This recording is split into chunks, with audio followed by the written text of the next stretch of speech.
오늘 아침 우리에게 주시는 하나님 말씀은 창세기 42장 1절로 17절까지의 말씀입니다. 창세기 42장 1절로 17절까지의 말씀을 세번역 성경으로 봉독합니다. 야곱은 이집트에 곡식이 있다는 말을 듣고서 아들들에게 말하였다. 얘들아, 왜 서로 얼굴들만 쳐다보고 있느냐? 야곱이 말을 이었다. 듣자 하니 이집트에 곡식이 있다고 하는구나. 그러니 그리로 가서 곡식을 좀 사오너라. 그래야 먹고 살지 가만히 있다가는 굶어 죽겠다. 그래서 요셉의 형 10명이 곡식을 사려고 이집트로 갔다. 야곱은 요셉의 아우 베냐민 많은 형들에게 딸려 보내지 않았다. 베냐민을 같이 보냈다가 무슨 변이라도 당할까 보아 겁이 났기 때문이다. 가나안 땅에도 기근이 들었으므로 이스라엘의 아들들도 곡식을 사러 가는 사람들 틈에 끼었다. 그때의 요셉은 나라의 총리가 되어서 세상의 모든 백성에게 곡식을 파는 책임을 맡고 있었다. 요셉의 형들은 거기에 이르러서 얼굴을 땅에 대고 엎드려 요셉에게 절을 하였다. 요셉은 그들을 보자마자 곧바로 그들이 형들임을 알았다. 그러나 짐짓 모르는 체하고 그들에게 엄하게 물었다. 당신들은 어디에서 왔소? 그들이 대답하였다. 먹거리를 사려고 가나안 땅에서 왔습니다. 요셉은 형들을 알아보았으나 형들은 요셉을 알아보지 못하였다. 그때 요셉은 형들을 두고 꾼 꿈을 기억하고 그들에게 말하였다. 당신들은 첩자들이요, 이 나라의 허술한 곳이 어디인지를 엿보러 온 것이 틀림없소. 그들이 대답하였다. 아닙니다, 총리어른. 소인들은 그저 먹거리를 사러 왔을 뿐입니다. 우리는 한 아버지의 자식들입니다. 소인들은 순진한 백성이며 첩자가 아닙니다. 그가 말하였다. 아니요, 당신들은 이 나라의 허술한 곳이 어디인지를 엿보러 왔소. 그들이 대답하였다. 소인들은 형제들입니다. 모두 12입니다. 가나안 땅에 사는 한 아버지의 아들들입니다. 막내는 소인들의 아버지와 함께 있고 또 하나는 이렇습니다. 요셉이 그들에게 말하였다. 내 말이 틀림없소. 당신들은 첩자들이요, 그러나 당신들이 진실을 증명할 길은 있어. 바로께서 살아계심을 두고 맹세하오. 당신들이 막내 아우를 이리로 데려오지 않으면 당신들은 여기에서 한 발자국도 벗어나지 못하오. 당신들 가운데서 한 사람을 보내어 당신들 집에 남아있는 아우를 이리로 데려오게 하고 나머지는 감옥에 가두어 두겠소. 나는 이렇게 하여 당신들이 한 말이 사실인지를 시험해 보겠소. 바로께서 살아계심을 두고 맹세하오. 당신들이 그렇게 하지 못하면 당신들은 첩자라는 누명을 벗지 못할 것이요. 요셉은 그들을 감옥에 사흘 동안 가두어 두었다. 아멘. 자, 우리가 잘 아는 이야기에 이제 절정을 향해서 나아갑니다. 드디어 요셉이 형들을 상봉하는, 만나는 이야기를 오늘 42장에서 우리가 읽었습니다. 하지만 이 이야기는 단순히 가족이 재회하는, 다시 만나는 이야기가 아닙니다. 오히려 이것은 하나님께서 이렇게 형들을 만나게 하고 또 나중에는 이제는 자기의 신분을 밝히면서 아버지와 막내 동생 또 베냐민까지를 다 초청해서 가나안 땅에서 떠나서 이제 애굽에 내려와 살게 만드시는 하나님의 구원의 섭리가 가득한 하나님의 은총의 드라마가 이제 펼쳐지게 됩니다. 하지만 이 이야기는 요셉의 입장에서는 바로 하나님께서 그 옛날 내가 17살에 꿈꾸게 하셨던 꿈을 이루어 주신 날이기도 하고, 또 반대로 형들의 입장에서는 그동안에 숨기고 있었던 그들의 죄악이 다 드러나게 되는 그런 심판의 자리가 바로 이 42장의 이야기들입니다.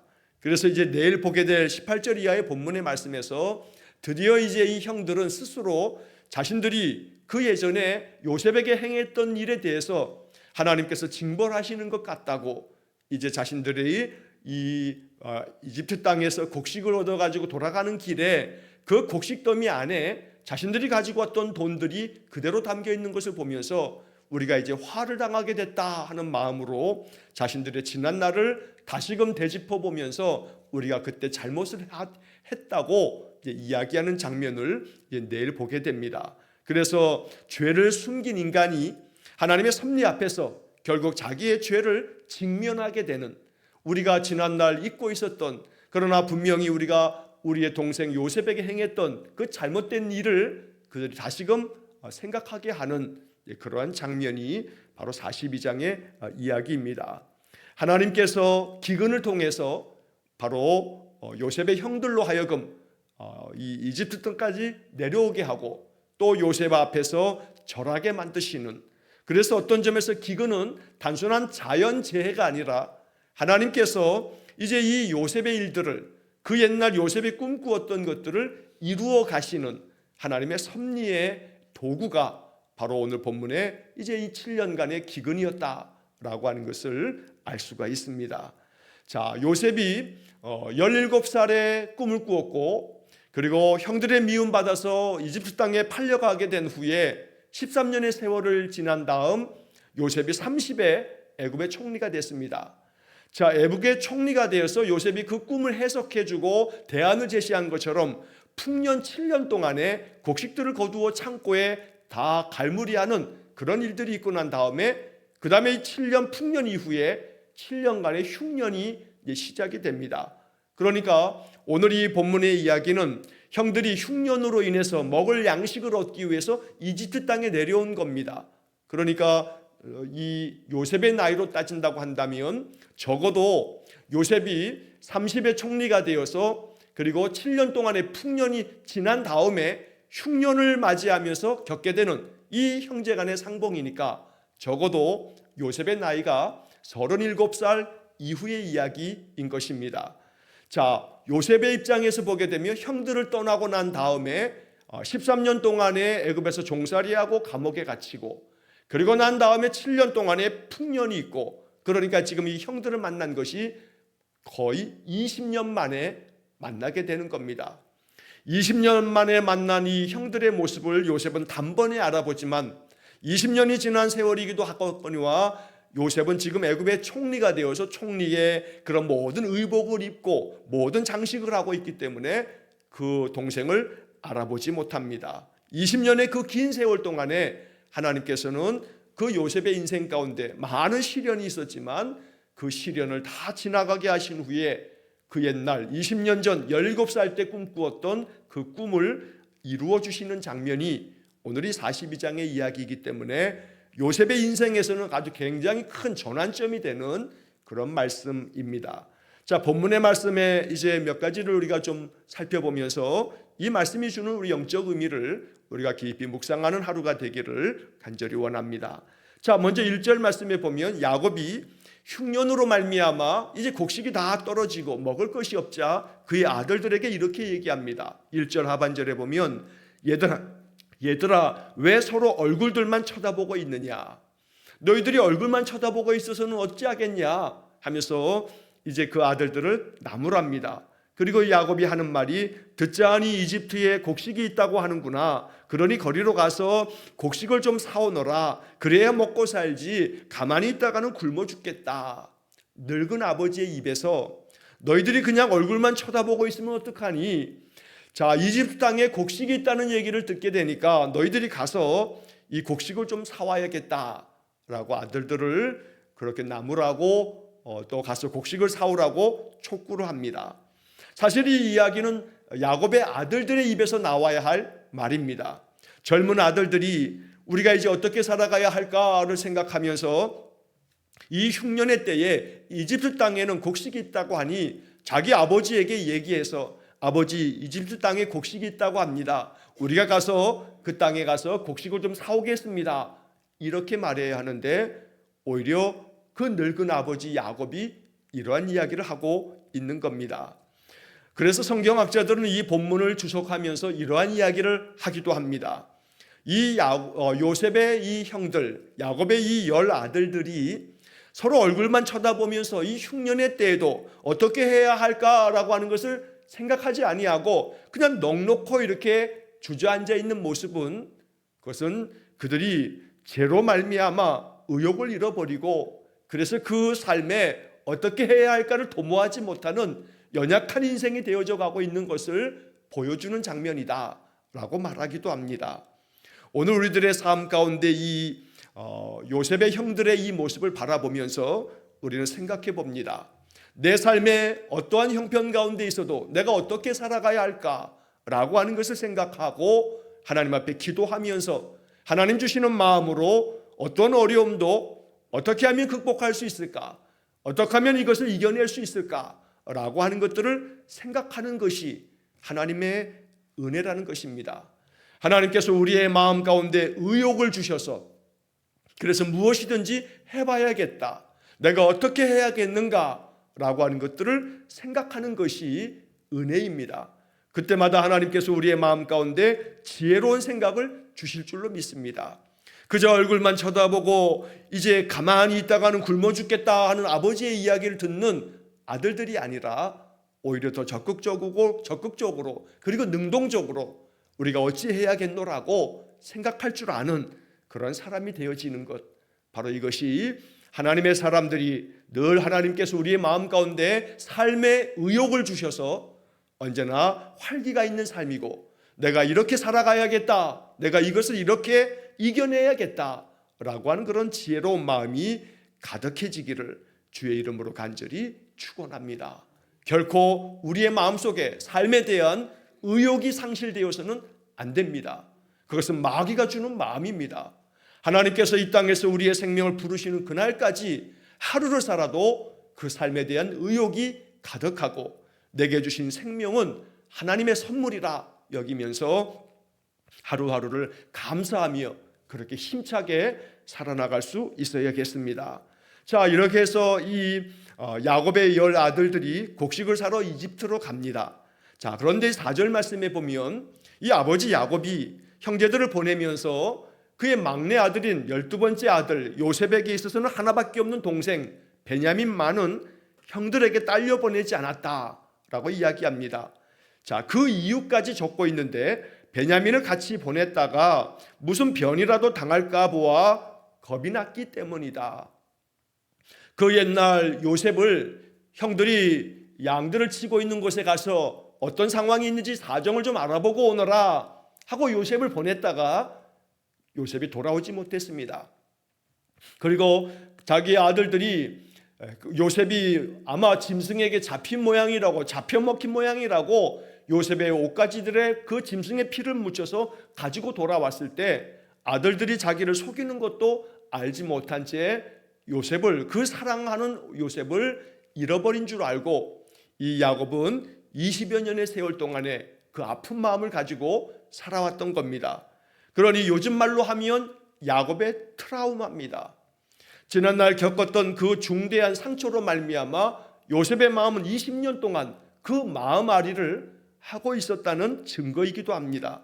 그래서 막내 아들, 또 자기가 사랑하는 그 라헬이 낳았던 그 두 아들 중에 요셉을 잃어버렸으니 이 베냐민마저 잃어버릴 수는 없다는 마음 때문에 베냐민은 이집트 땅에 내려가는 그 형제들과 함께 가지 못하도록 베냐민만큼은 남겨두게 만들었다는 겁니다.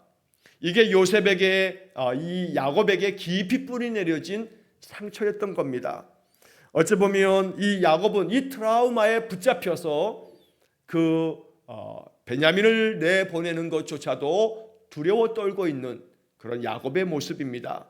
내용은 다릅니다만 우리에게도 이런 야곱의 모습이 있을 수 있습니다.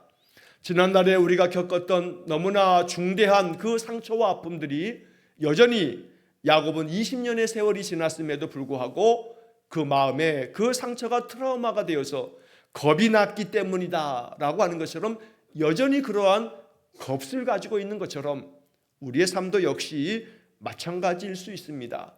지난날의 상처와 아픔들에 발목 잡히지 아니하고 그 모든 것들을 다 털어버릴 수 있는 그런 은혜가 있기를 간절히 축원합니다.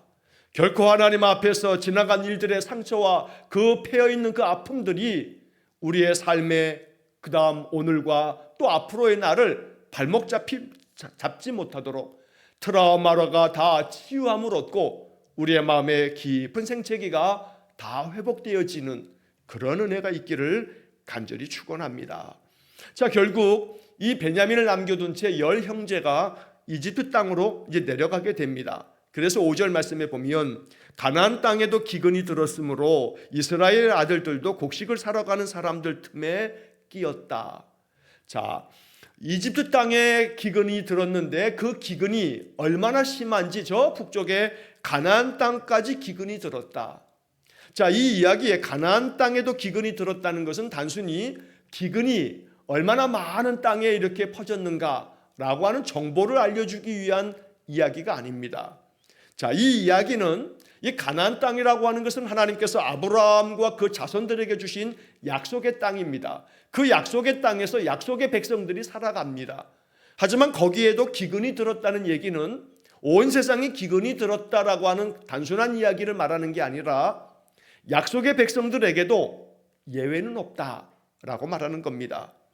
예수를 잘 믿고 하나님을 경외하는 삶을 살아도 인생의 삶에서 만나는 여러 가지 많은 시련도 있고 상처와 아픔이 있고 질병도 있고 더러는 예기치 못한 재난도 있고 사고도 있고 많은 고통스러운 그런 삶의 일들이 벌어집니다. 하나님을 섬기고 예수를 잘 믿으면서 교회에 충성된 삶을 산다고 해서 우리의 삶에 가나안 땅에도 기근이 들었다라는 말처럼 그런 겁니다. 우리의 인생의 연약함은 예수를 믿든 믿지 않든 하나님을 잘 경외하든 경외하지 않든 우리의 인생의 삶은 연약하기 그지없어 이렇게 많은 크고 작은 인생의 많은 아픔들을 겪게 되는 겁니다.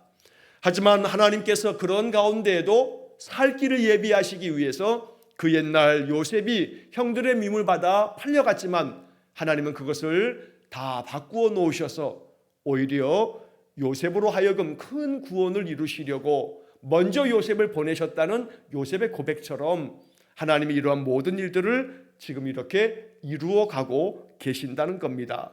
그러므로 내 인생의 삶에 펼쳐지는 많은 힘겨운 고난과 또 시련들을 당할 때 하나님이 어찌 이럴 수가 있는가, 내가 하나님 앞에 얼마나 충성됐는데 라는 마음으로 우리의 믿음이 실족하지 말아야겠습니다.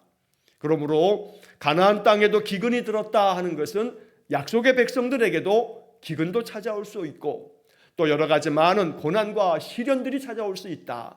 하지만 하나님께서는 그런 모든 고난과 시련, 아픔들을 이겨나갈 수 있는 지혜를 주고 그 모든 것들을 견디어 나갈 수 있는 힘을 주신다라고 하는 것을 우리가 잊지 말아야겠습니다. 자, 6절 말씀에 보면 그때 요셉은 나라의 총리가 돼서 세상의 모든 백성에게 곡식을 파는 책임을 맡고 있었다. 하나님께서 20년의 세월 동안에 요셉을 다듬으셔서 풍년 7년도 잘 지내게 하고 그래서 그 다음 흉년을 대비하게 하고 요셉은 매우 지혜롭게 자신에게 맡겨진 책무를 잘 감당했습니다. 그래서 이 성경은 요셉이 이렇게 모든 책임을 잘 맡고 있었다고 말하고 있는 것입니다. 오늘 이것은 우리가 요셉에게서 배워야 할, 마음 깊이 묵상해야 할 그러한 성품이기도 합니다. 늘 어떠한 일이든 책임을 다할 줄 아는 삶을 사는 것, 이것이 성숙한 신자의 모습일 겁니다. 어디에서나 정말 책임감 있는 사람이다 라고 하는 그런 말을 들을 만큼 내게 맡겨진 일에 있어서 그 책무를 다할 뿐만 아니라 하나님 앞에서도 하나님의 백성의 책무를 다 잘 감당하는 그런 믿음의 삶이 되기를 간절히 소원합니다. 드디어 이 6절 하반절에 보면 요셉의 20년 전 꿈이 성취가 됩니다. 요셉의 형들은 거기에 이르러서 얼굴을 땅에 대고 엎드려 요셉에게 절을 하였다. 창세기 37장 7절 말씀에서 요셉이 자기가 꿈을 꾸고 형들의 곡식단들이 내게 절을 합니다 라고 하는 이 꿈 이야기를 할 때 형들은 우리가 너 앞에 절을 하겠느냐 하면서 야단을 치고 화를 냈습니다. 하지만 20년 만에 그 요셉의 꿈은 그대로 이루어진 것입니다. 20년의 세월이 길어 보이지만 하나님께서는 그 20년의 세월이 지난 후에 반드시 이 꿈을 이루어내셨다는 것을 보게 됩니다. 그래서 우리는 오늘 이 본문 6절의 이야기를 통해서 하나님은 반드시 계시하신 말씀을 이루시는 분이다.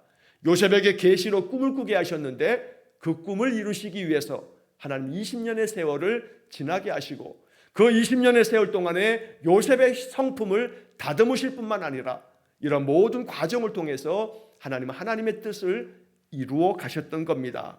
이사야 선지자가 우리에게 주신 말씀 이사야 55장 11절 말씀에 보면 이런 말씀이 기록되어 있습니다.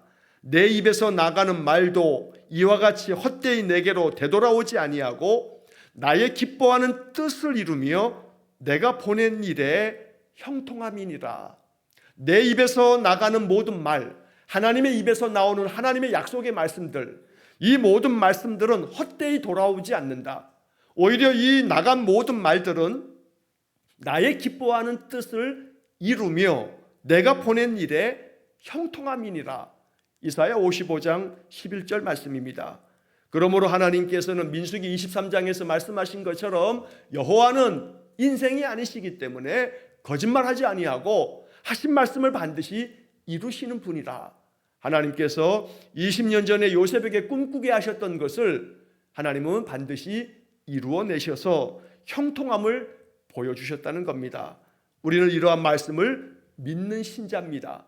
하나님이 나의 기도를 들으실 뿐 아니라 기도 가운데 내게 말씀하신 약속의 말씀들을 반드시 이루실 것이라 라고 하는 믿음을 가지고 반드시 하나님의 기뻐하시는 뜻을 이루고 하나님의 보내신 일을 형통하게 하신다는 선지자 이사야의 말씀도 우리의 마음 가운데 굳건하게 믿는 그런 믿음의 삶이 되기를 간절히 축원합니다.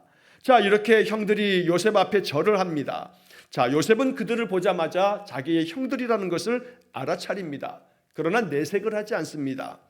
그러나 8절 말씀에 보면 요셉은 형들을 알아보았으나 형들은 요셉을 알아보지 못하였다.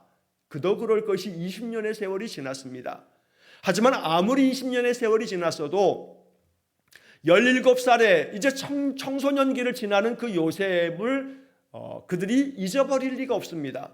하지만 20년의 세월이 지났기도 했지만 요셉은 지금 애굽의 총리가 돼서 총리의 복장과 총리의 그런 여러 가지 모든 그런 모습을 띠고 있기 때문에 도무지 바로 이 총리가 자기들의 동생 요셉이라고 하는 것은 꿈에도 생각하지 못했을 겁니다. 그러니 단순히 이 8절의 이야기는 형들이 요셉을 알아보지 못했다라고 하는 이 이야기를 전하려는 것이 아니라 그 이면에는 이런 뜻이 담겨져 있습니다. 죄로 말미암아 이 형들의 눈이 어두워지고, 그래서 앞에서 1절 말씀에도 본 것처럼 그저 서로 얼굴만 쳐다보면서 삶의 의욕을 잃어버리듯 흉년이 찾아와서 이제 굶어 죽게 생겼음에도 불구하고 어찌하든지 뭔가를 해야겠다는 마음까지 잃어버린 형들, 그들은 이 자기의 동생 요셉을 알아보지 못합니다. 단순히 알아보지 못했다는 이야기가 아니라 바로 요셉의 이 형들의 영적인 무지함을 밝혀주고 있는 그런 말씀이기도 합니다. 죄로 말미암아 그들의 영은 점점 어두워지고, 그래서 영의 눈이 어두워지다 보니 분간할 줄 모르고 어떻게 해야 할지 판단할 줄 모르는 그런 상태까지 이르렀다라고 하는 것이 42장이 전하는 요셉의 형들의 영적 상태라는 겁니다. 그러므로 오늘 우리의 삶이 날마다 깨어 있어서 기도하고 하나님 앞에 예배하면서 하나님 앞에 단단히 서는 이런 삶은 우리의 영을 맑게 하고 또 우리의 영이 늘 성령으로 충만하게 만드는 영적인 삶이 되는 줄로 분명히 믿습니다. 그래야 영적인 삶이 늘 깨어 있어야 우리의 눈이 어두워지지 않습니다. 그렇게 영적인 깨어 있음으로 통해서 우리의 삶에 대한 그런 분별과 또 지혜가 있어서 어떤 상황에서도 모든 것들을 잘 알아차리고 잘 깨달아서 행할 줄로 믿습니다. 그러므로 8절 말씀은 요셉과 형들의 영적 상태를 지칭하는 그런 말씀으로 우리가 읽게 되는 겁니다. 날마다 우리의 삶이 나의 삶을 잘 알아차리고 내가 어떻게 해야 할까를 잘 분별하는 그런 영적인 깨어남이 있기를 간절히 축원합니다. 자, 9절 말씀해 보면 그때 요셉은 형들을 두고 꾼 꿈을 기억하고 20년 만에 그 꿈이 이루어진 것이구나. 형들이 내 앞에서 절한다는 그 꿈이 형들에게 미움을 받아서 내가 이렇게 종이 되어지고 여기에 팔려왔지만 하나님이 그 꿈을 이루어 주신 것이구나. 요셉도 그때에 비로소 깨닫게 되었다는 겁니다. 그러니 요셉에게 얼마나 감격스러웠겠습니까? 하나님이 나에게 보여주셨던 그 곡식단의 꿈과 별들의 꿈이 이렇게 이루어지는 것이었구나 라고 하는 것을 요셉이 알아차리게 됐다는 겁니다. 오늘 우리의 삶에 이런 감동이 있기를 원합니다.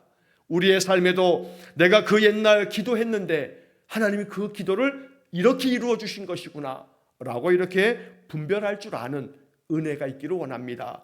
그래서 바로 앞에 8절 말씀에서 요셉은 형들을 알아보았으나 라고 하는 부분에서 형들만 알아본 게 아니라 요셉은 하나님이 20년 전에 내게 꾸게 하셨던 그 꿈을 이제 알아보게 된 것입니다. 하나님이 내게 주었던 그 꿈을 이루신 것이구나 라고 하는 것을 요셉이 알아보았다는 겁니다. 이렇게 하나님의 은혜 안에 사는 사람은 하나님께서 기도를 응답해 주셨구나 라는 것도 알아볼 뿐만 아니라 우리의 삶에서 해야 할 일도 알아차리게 될 줄로 분명히 믿습니다. 자, 그런데 요셉의 반응은 의외로 형들을 첩자로 몰아붙입니다.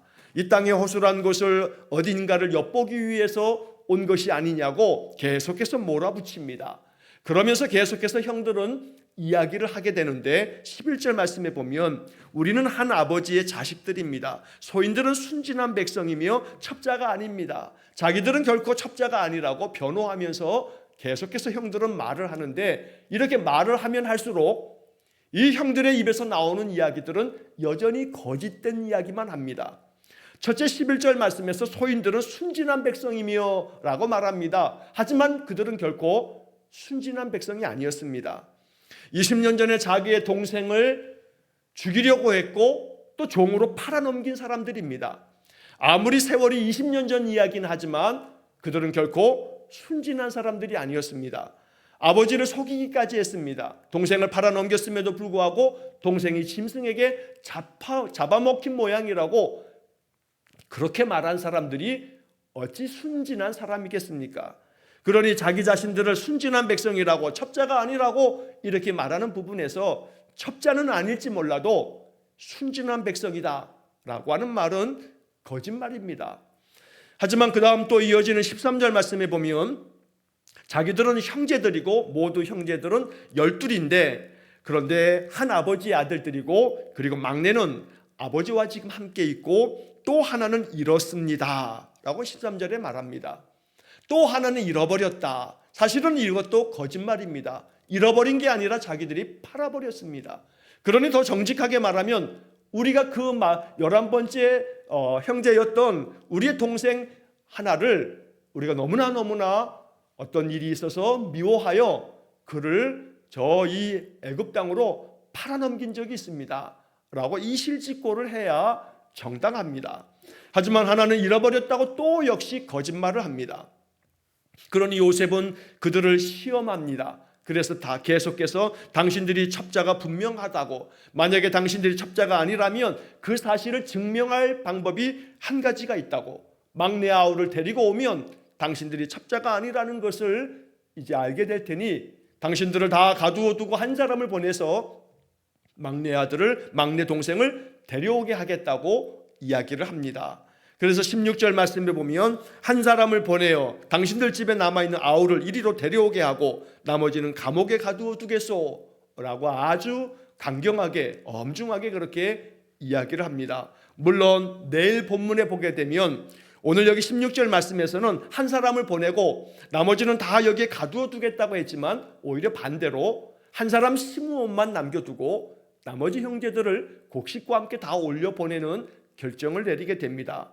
이처럼 요셉은 지금 형들에게 대해서 자신이 이렇게 행하는 것들조차도 하나님께서 요셉을 통해서 지금 섭리하고 계시는 과정임을 이제 우리가 알아볼 수가 있습니다. 그래서 16절에 성경은 이렇게 말합니다. 나는 이렇게 하여 당신들이 한 일이 한 말이 사실인지를 시험해 보겠소. 여기 시험해 보겠다. 요셉이 자기의 형들을 지금 시험해 보고 있는 것이지만 그러나 이것은 반대로 오히려 형들의 입장에서는 하나님이 우리를 시험하고 있구나 라고 알아차려야 합니다. 그러나 형들은 그것을 알아차리지 못합니다. 그렇게 해서 이제 많은 곡식들을 가지고 시므온만 남겨둔 채로 고향 땅 아버지에게로 돌아가는 과정에서 자기들의 곡식 그 더미 안에 가지고 왔던 돈들이 그대로 놓여 있는 것을 보면서 그들은 자신들의 죄를 하나씩 발견하게 됩니다. 자, 오늘 본문 17절 말씀에 마지막으로 요셉은 그들을 감옥에 사흘 동안 가두어 두었다라고 말씀합니다. 여기 사흘 동안 가두어 두었다라고 하는 것은 그 이후에는 계속 가두어 두지 않았다라고 하는 것이 암시되어 있기도 합니다. 그러니까 형들이 지금 다시금 아버지께로 올라가는 것과 또 이 가지고 갔던 곡식이 다 먹고 난 다음에 또다시 두 번째 방문하게 되는 그 사이의 기간은 결코 사흘이 아닙니다. 더 많은 시간들이 필요하지만 형제들을 가두어 둔 것이 사흘 동안의 감옥에 가두어 두었다. 상징적 의미를 갖고 있다는 겁니다. 하나님께서 요셉으로 하여금 그 형들을 지금 시험해 보고 있는데 그 시험의 시간이 사흘이라고 이야기를 하는 겁니다. 예수님께서 십자가에 못 박혀 죽으시고 부활하실 때 걸린 시간도 사흘이고, 요나가 물고기 뱃속에 들어갔다가 다시금 하나님께서 물고기 뱃속에서 요나를 꺼내신 것도 사흘입니다. 하나님께서 요셉의 형제들을 감옥에 가두셨다가 다시금 그 감옥에서 나오게 하신 것이 사흘입니다. 그러므로 이 사흘은 하나님께서 우리를 시험하는 시간이다. 단순히 하루, 이틀, 사흘, 3일을 얘기하는 것이 아니라 여기에 담겨져 있는 영적 의미를 이야기한다는 것입니다. 그러므로 형들에게 있어서는 과거를 직면하게 되는 그런 시간이 되었을 것이고, 또 요셉에게는 하나님의 역사를 이루시도록 하나님이 요셉을 섭리의 도구로 삼으시고 계신다는 겁니다. 민수기 32장 23절에 보면 이런 말씀이 기록되어 있습니다. 너희 죄가 반드시 너희를 찾아낼 줄 알라. 너희의 죄가 너희를 찾아낼 줄 알라. 이 이야기는 결국 너희들이 이 사흘 동안에 너희들의 죄를 찾아내라 라고 하는 말씀이기도 합니다. 요나가 물고기 뱃속에서 사흘 동안에 있는 동안에 요나는 자신의 죄를 찾아내고 하나님 앞에 회개합니다. 이 사흘은 하나님 앞으로 돌아오는 시간이고 나의 죄를 찾아내 고백하는 시간이고, 그래서 하나님의 은혜를 구하는 시간인 것입니다. 우리의 삶의 인생 가운데 바로 이렇게 많은 시련과 역경이 찾아올 때 우리에게 필요한 것은 사흘입니다. 이 사흘 동안에 죄를 돌아보고 하나님 앞에 회개하고 하나님의 은혜를 더 간절히 구하고, 그럴 때 하나님께서 우리 인생을 회복시키실 뿐 아니라 우리의 삶의 모든 것들을 하나님의 기뻐하신 뜻대로 이루실 줄로 믿습니다. 오늘 이 42장 17절까지의 이야기를 통해서 하나님께서 우리의 마음을 두드리시면서 이 말씀들 가운데 한 말씀이라도 마음에 더 깊이 새겨지는 은혜의 하루가 되시기를 주의 이름으로 간절히 축원합니다. 기도하겠습니다. 자비로우신 하나님, 하나님의 입에서 나가는 모든 말들이 헛되이 되돌아오지 아니하고 하나님의 기뻐하시는 뜻을 이루고 하나님의 보내신 일을 형통하게 이루신다는 이사야 선지자의 말씀을 오늘 이 아침 되새깁니다. 참으로 하나님께서 17년 전에 또 20년 전에 요셉이 꿈꾸었던 꿈을 이루셔서 총리가 되게 하시고, 또 풍년도 지난 후 흉년의 때에 형제들을 만나게 하셨으니 하나님의 놀라운 섭리의 역사를 우리가 말씀에서 봅니다. 이 말씀들이 우리의 삶에도 아름답게 이루어지는 약속의 말씀 되기를 원합니다.